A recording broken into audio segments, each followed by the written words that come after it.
Hi friends, మీకు విషయం చెప్పనా? మనం చాలామందిని చూస్తూ ఉంటాం కదా! చూసినప్పుడు వాళ్ళు చాలా హ్యాపీగా ఉన్నారు, వాళ్ళకి ఏం ప్రాబ్లమ్స్ లేవు, చాలా బాగున్నారని అనుకుంటూ ఉంటాము. అది చాలా వరకు తప్పండి. ఎందుకంటే చాలామంది హ్యాపీగా ఉన్నారు అనంటే వాళ్ళకి లోపల లోపల చాలా ప్రాబ్లమ్స్ ఉండే ఉంటాయి. అసలు ఈ భూమి మీద ప్రాబ్లమ్స్ అంటే లేని వాళ్ళు ఎవ్వరూ ఉండరు.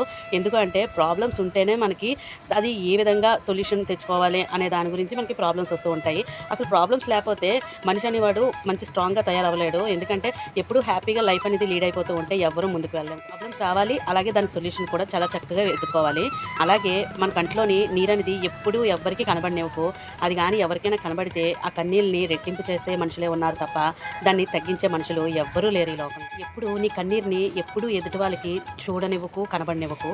ఎప్పుడూ నీ మొహం మీద చిరునవ్వునే కనబడనివ్వు. అలాగైతేనే ఈ సమాజం ఓర్వగలదు. లేదు నీ కంట్లో కన్నీళ్ళు వచ్చాయంటే దాన్ని రెట్టింపు చేసే మనుషులే ఉన్నారు, గుర్తుపెట్టుకో. అసలు ఈ లోకంలో ప్రాబ్లమ్స్‌కి సొల్యూషన్ లేనిది అంటూ ఏది ఉండదు. సొల్యూషన్ ఉన్న తర్వాతే మనకు ప్రాబ్లమ్ క్రియేట్ అవుతది. అది మనం వెతకడంలోనే అశ్రద్ధ చేస్తామనమాట.